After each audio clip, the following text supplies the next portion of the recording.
우리가 주의를 지키면 할렐루야. 아멘. 오늘 잘 모르는 십자가라는 제목으로 하나님 말씀 증거하도록 하겠습니다. 패션 좋아하시죠? 그 패션의 상대어가 뭔지 아십니까? 하버드의 여성 종신 교수가 되신 석 박사님이라고 있는데 그분은 디퍼런시에이션이라고 이렇게 규정을 했습니다. 보통 사람들이 매력에 이끌려서 패션을 추구합니다. 특히 명품 추구하죠. 그런데 고상한 사람들은 디퍼션, 그에 대한 반발감으로 자기의 세계를 추구합니다. 그래서 요즘 우리 자녀들은 빈티지를 찾습니다. 우리가 보면 저런 거를 왜 저렇게 비싼 값에 주나 이렇게 하는데 이 리펄션 때문에 그렇습니다. 나만의 개성을 추구하는 거죠. 제가 아는 사람은 댓글에 사서 1년 동안 실컷 입다가 150불에 팔더라고요. 빈티지라서 그랬답니다. 이해할 수가 없습니다. 패션도 모르겠고 디퍼런시에이션도 모르겠어서. 그런데 하지만 아는 것은 알고 모르는 것은 모릅니다. 오늘 성경은 잘 알려진 이야기죠. 동시에 우리 모두 잘 모르는 내용입니다. 사람들은 패션으로 십자가 장식을 사용합니다. 소비재로서 장식이죠. 그런데 십자가의 내용은 알고 싶어 하지 않습니다. 그동안 잘 몰랐다. 힘들었겠구나. 이렇게 말하면 알기 시작할 수 있습니다. 판단하지 않아야 됩니다. 판단하면 잘 깨닫지 못합니다. 소리가 안 들리기 때문이죠. 대신 관찰하면 됩니다. 관심을 가지면 됩니다. 공감하면 됩니다. 그리고 실천하면 됩니다. 그저 어떤지 듣기만 해도 공감합니다. 공감하고 실천하면 대안이 됩니다. 오늘 성도님들께 짧게 전할 내용은 두 가지입니다. 좀 어려운 표현을 쓰도록 하겠습니다. 첫 번째로 고통의 통찰입니다. 고통의 통찰. 두 번째로 약자의 육성입니다. 약자의 육성. 아무도 고통당하고 싶어 하지 않습니다. 누구도 약자가 되고 싶어 하지 않습니다. 예수님은 약자로서 십자가의 고통을 당하셨습니다. 하나님께 자신을 드리셨죠. 하나님께 하나님의 자리를 내드리기 위해서였습니다. 부활은 공짜가 아닙니다. 십자가 없이는 부활이 없습니다. 이 점에 대해서 함께 생각해 보겠습니다. 첫째, 예수님의 십자가는 인류의 고통을 대변합니다. 당시 로마 문서를 보면은요, 십자가형을 받기 위해서 끌려가는 죄수들은 완전히 발가벗겨졌다고 기록하고 있습니다. 보통 알몸으로 자기가 못 박힐, 양손에 못이 박힐 가로나무를 쥐고 갑니다. 오늘 본문 21절에 나오는 바로 그 가로나무입니다. 형장에 가면 세로나무, 더 긴 나무가 있습니다. 형장에서 비로소 십자가가 만들어집니다. 로마 군인들은 예수님께 옷을 입힙니다. 처절하게 고문당한 그 극한 상처에 고통을 더하려고 했던 것 같습니다. 물론 옷은 십자가형이 집행되기 직전에 다시 벗겨집니다. 알몸이 되는 것입니다. 십자가를 지고 가던 예수님이 번번이 넘어지십니다. 짜증난 로마병들은 다짜고짜 구레네 시몬을 끌어냅니다. 재수없게 눈이 마주쳤기 때문입니다. 구레네는 북아프리카의 연안 도시였습니다. 많은 유대인들, 특히 상업에 능한 유대인들이 많이 살던 곳이었습니다. 시몬의 아들인 알렉산더와 루포가 본문에 나옵니다. 이 루포란 이름은 로마서 16장 13절에 다시 언급됩니다. 그래서 추측하자면 오늘 재수없이 예수님의 십자가를 지고 간 아버지 얘기를 듣고 예수님을 믿은 것 같습니다. 상상이 되십니까? 로마의 사형수 대신 생고생을 했는데, 날고생을 했는데 그의 자녀들이 예수를 믿었습니다. 그리고 성경에 이름이 기록됩니다. 골고다는 아람어라고 하는 고대 언어입니다. 해골을 뜻하는 그리스어 음역입니다. 당시 예루살렘 성벽 바깥쪽입니다. 로마인들은 십자가형을 대낮에 사람들이 잘 볼 수 있는 곳에서 집행하기를 원했습니다. 더구나 큰 길가에서 집행하려고 했습니다. 길이 좁으면 언덕에서 하려고 했습니다. 공개 처형이기 때문입니다. 로마의 밀란을 꾀하던 사람들에게 행한 경고 처벌이기 때문입니다. 로마 시민에게는 십자가형을 부과할 수 없습니다. 그래서 로마 철학자 저 유명한 키케로는 십자가형이 가장 잔인하고 악독한 형벌이라고, 로마 시민에게는 행하지 않아요. 하지만 사람이 고안해낸 가장 악독한 형벌이라고 혐오했습니다. 유대인 역사가 요세푸스는 가장 비참한 죽음이라고 표현했습니다. 철학자는 고상하게 혐오했습니다. 잘 모르기 때문입니다. 성도 여러분, 깊게 생각하십시오. 우리가 잘 알아서 혐오합니까? 되게 잘 몰라서 혐오합니다. 그래서 그 말은 진짜 조심해서 써야 됩니다. 역사가는 비참하다고 했습니다. 동료들을 배신하고 구사일생으로 남아서 그 기록을 남긴 사람은 자기 동료들이 어떻게 죽어갔는지 봤기 때문입니다. 공개 처형의 절차였을까요? 동정심이었을까요? 군사들은 예수님께 마취 성분이 든 포도주를 건넵니다. 예수님은 거절하십니다. 다시 잔인해진 이들은 십자가에 대못을 칩니다. 예수님의 뼈를 뚫고 하나님 아들의 몸은 나무에 달립니다. 군사들은 예수님의 옷을 제비 뽑아 나누었습니다. 주보 있는 대로 시편 22편 18절을 응하기 위해서입니다. 내 겉옷을 나누며 속옷을 제비 뽑나이다.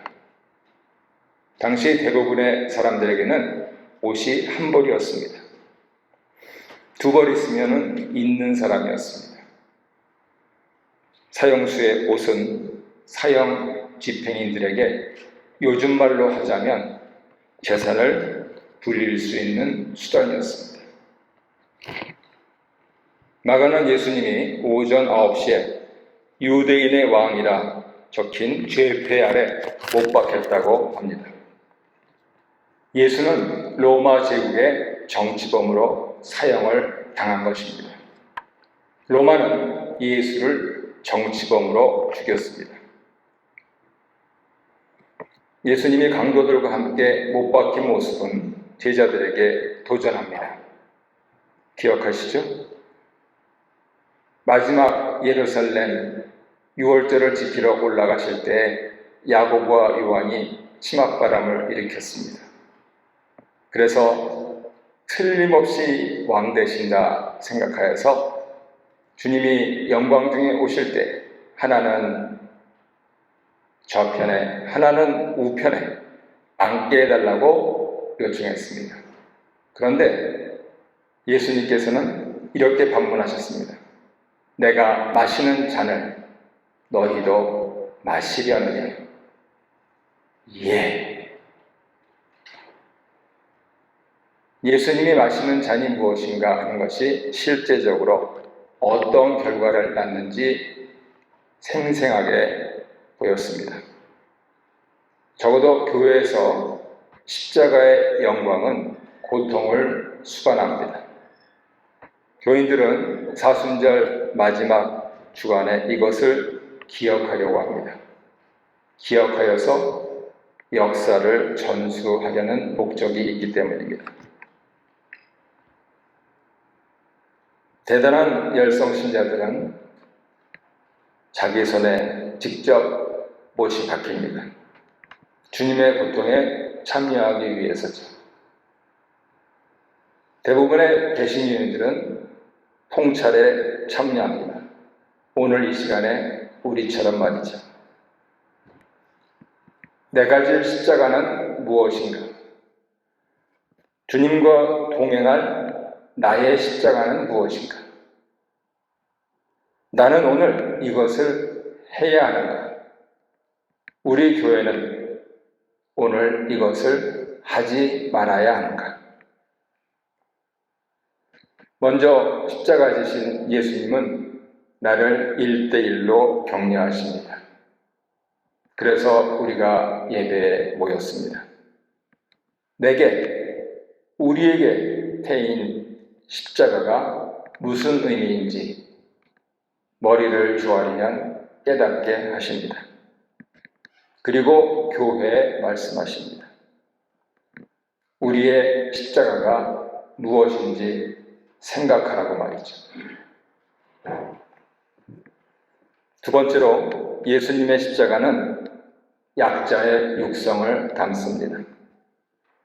대제사장들, 율법학자들, 공회원들, 빌라도, 로마 군인들이 경멸했습니다. 지나가던 이들도 예수님께 모욕을 퍼붓습니다. 아하! 라는 감탄사는 즐거워서 하는 소리가 아닙니다. 조롱하는 소리입니다. 시편에 많이 나옵니다. 아하! 아! 하! 하! 하!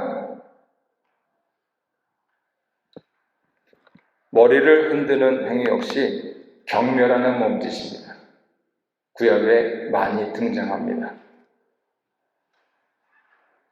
우리도 갑자기 운전 상황에서 머리 흔드는 경우가 있죠.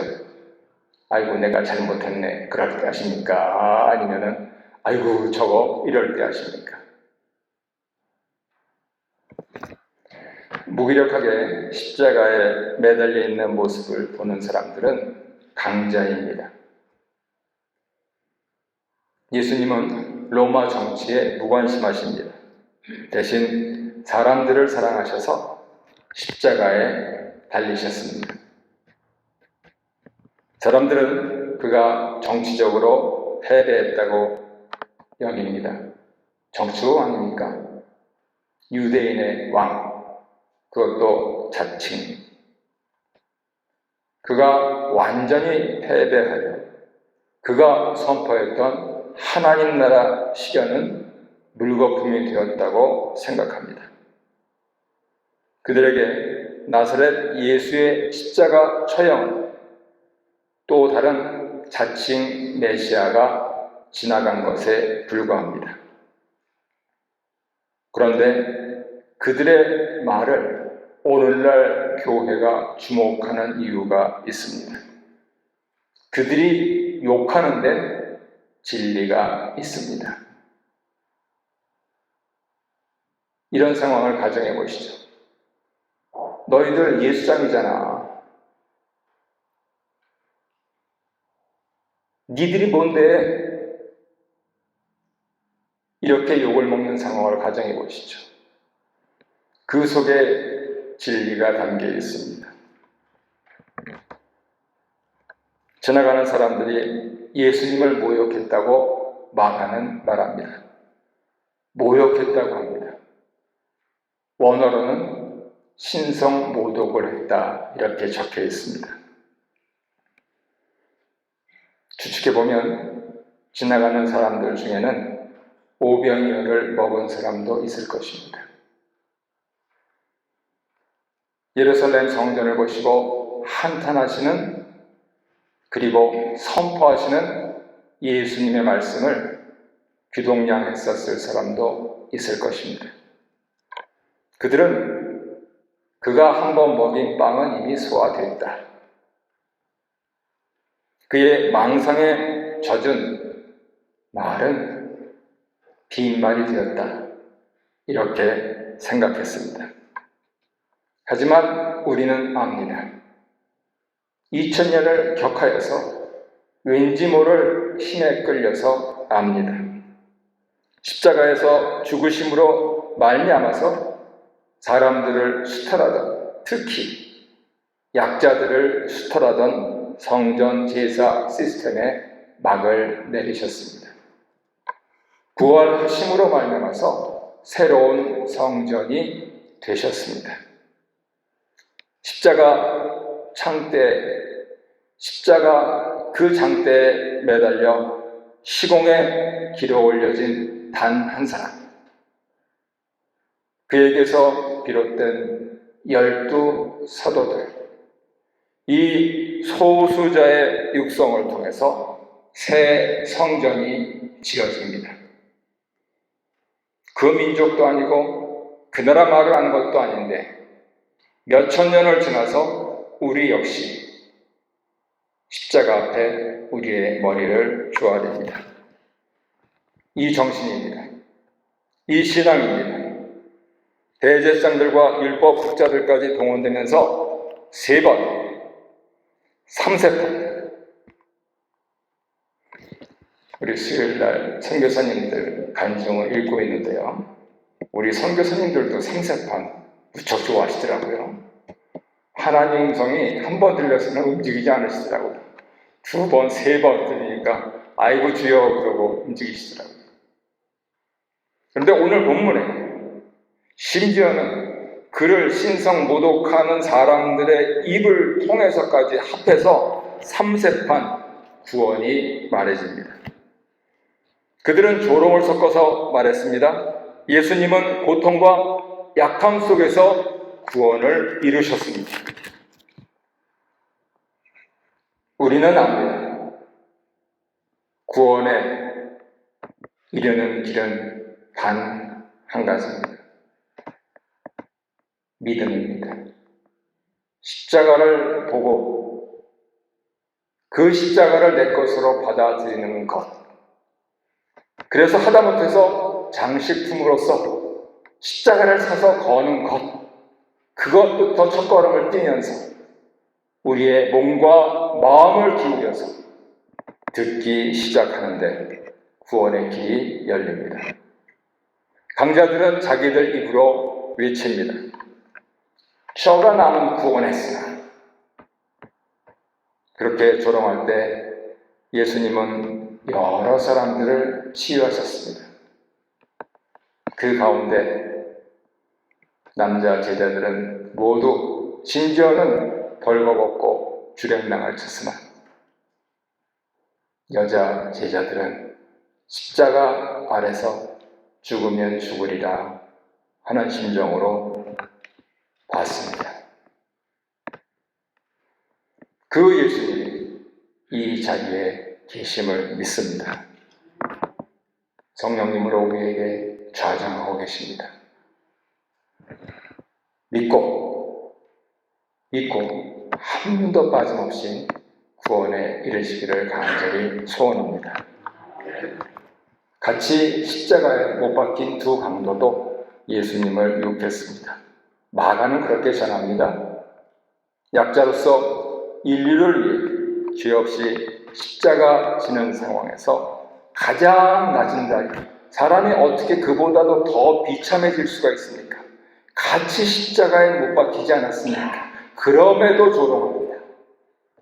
무시합니다. 모욕합니다. 가장 높은 곳에 계셔야 할 하나님의 아들이 가장 낮은 자리에까지 내려가셨습니다. 심지어는 가장 비참한 사람들에게까지 무시당하고 모욕당하셨습니다. 목적은 하나입니다. 하나님 아버지께 아버지의 자리를 내드리기 위해서입니다. 아버지의 자리를 내드립니다. 오직 하늘 아버지만이 유일한 강자로서 우리의 모든 시련을 들으시고 약자들을 보듬으실 수 있기 때문입니다. 내가 할게요. 예수님은 그렇게 안 하셨습니다. 아니, 못 하셨습니다. 말씀의 결론을 맺겠습니다.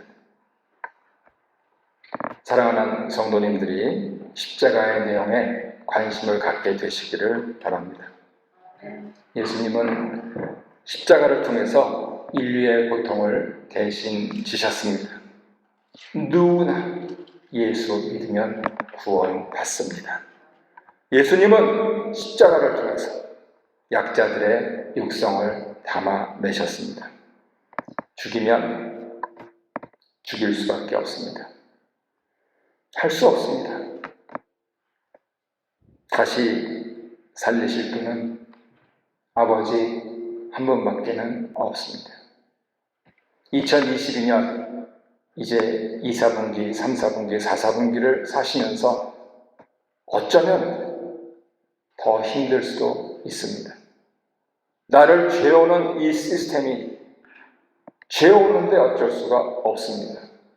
다시 살 길은 아버지께밖에 없다 하는 것을 우리 예수님은 십자가로 보여주셨던 것입니다. 세상 사는데 지친 영혼들은 이 아버지 외에는 희망이 없습니다. 그래서 감히 도전합니다. 십자가를 통해서 이 고통스러운 진실을 깨달으셔서 우리가 먼저 살고 그리고 우리처럼 살아날 사람들, 아니 살아나야 할 사람들에게 묵묵히 다가가시고 말 대신에 할 수 있으면 손을 잡아주고 공감해주고 보듬어주면서 예수님의 사랑을 전하는 복된 이번 주간이 되시기를 주님의 이름으로 축원합니다.